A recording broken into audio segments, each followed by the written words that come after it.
Coucou tout le monde, j'espère que vous allez bien. Aujourd'hui, jour 6. Pour être très honnête, ça commence à être difficile un petit peu pour tout le monde. On a tous des petites douleurs à droite à gauche, des bobos par-ci par-là. Quand je dis des bobos, c'est plutôt qu'on a pas mal de courbatures et ici quand même des petits bobos. Moi, je commence à avoir mal aux genoux. Parce qu'un truc qu'il faut quand même savoir, c'est qu'en fait, on est constamment assis en tailleur et on n'a pas particulièrement l'habitude quand on vit en Occident, tout simplement. Il n'y a pas de chaise ici, donc même pour manger, le moindre truc, en fait, c'est toujours en tailleur. Et c'est quand même assez impactant pour les articulations des genoux. Donc moi, personnellement, je commence vraiment à avoir mal aux genoux et on est énormément dans ce cas-là. Et puis, j'ai assez mal dans le bas du dos. Donc, une bonne chose à savoir, c'est que si vous partez en Inde, faire une formation de yoga, je vous conseille vraiment de partir avec de l'arnica ou de la Golteri parce que c'est indispensable. Là, j'ai passé une demi-heure à masser une copine qui a très mal aux genoux.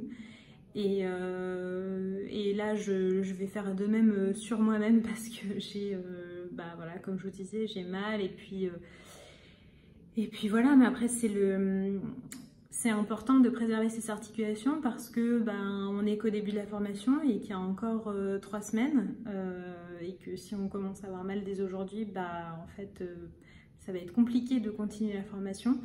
Donc c'est très important de se ménager. Et puis autre chose, c'est que niveau alimentation, en fait j'ai pas du tout la même alimentation que d'ordinaire. C'est-à-dire que la nourriture est quand même piquante, même si on est dans le nord de l'Inde. Pour moi ça reste assez piquant.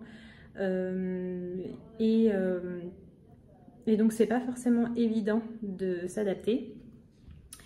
Et puis en plus de ça, tout simplement au niveau, il n'y a pas énormément de crudité. En fait, on nous met des bouts de carottes, mais sans assaisonnement. Donc c'est un peu hard à manger comme ça. Il n'y a pas d'oléagineux. Et puis après, tout le reste est cuit.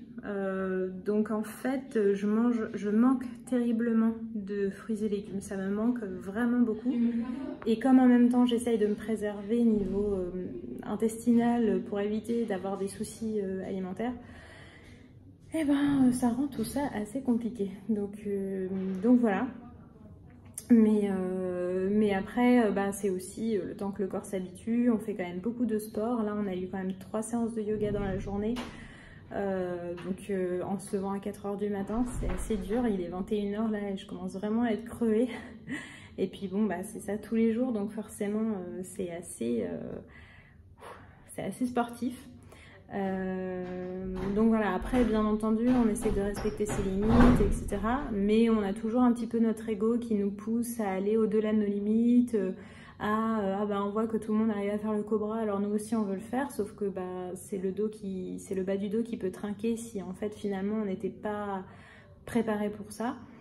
Et c'est un peu ce qui m'est arrivé, c'est-à-dire que la première fois je me suis dit je vais faire le cobra comme tout le monde, et puis en fait là j'ai un peu mal dans le bas du dos, donc je vais faire attention. Voilà. Par contre, j'ai quand même une énorme victoire à vous annoncer quand même. Je suis vraiment trop contente. C'est que, ça y est, je vous avais fait une vidéo pour vous dire, au tout début, je vous disais que je partais en Inde, mais que je ne savais pas toucher mes pieds. Eh bien, c'est chose faite dorénavant. Je sais toucher mes pieds. En fait, on a fait un exercice aujourd'hui avec un prof d'Hatha Yoga. Et en faisant cet exercice, c'est venu tout seul. Voilà, je sais pas par quel miracle, mais maintenant je touche mes pieds sans difficulté. Donc je pense que vu qu'on est au tout début de la formation, limite à la fin de la formation, je saurais toucher la paume de main, ce qui serait totalement hallucinant. Donc c'est quand même trop cool, c'est une vraie victoire pour moi parce que je ne suis vraiment pas très souple. En fait, je pense que j'ai la chaîne postérieure qui est très tendue et pour moi c'est assez dur du coup.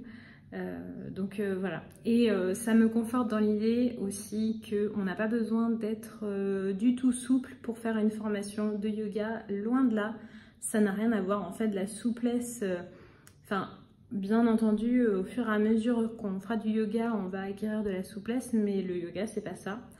Et donc voilà, pour tous ceux qui hésitent en se disant je vais pas avoir la condition physique, je vais pas être assez souple ou quoi que ce soit, ne vous faites pas... Enfin, ne vous arrêtez pas à ça, vraiment, parce qu'au final, il y a énormément de gens qui sont ici, qui ont à peine commencé le yoga ou qui n'en ont enfin, quasiment jamais fait, mais qui sont là plus dans un but spirituel ou de développement personnel. Donc voilà, si ça vous tente, foncez. Et puis bah, sur ce, moi je vais aller me masser et aller me coucher parce que je suis crevée. Et bah, je vous fais plein de gros bisous et à demain!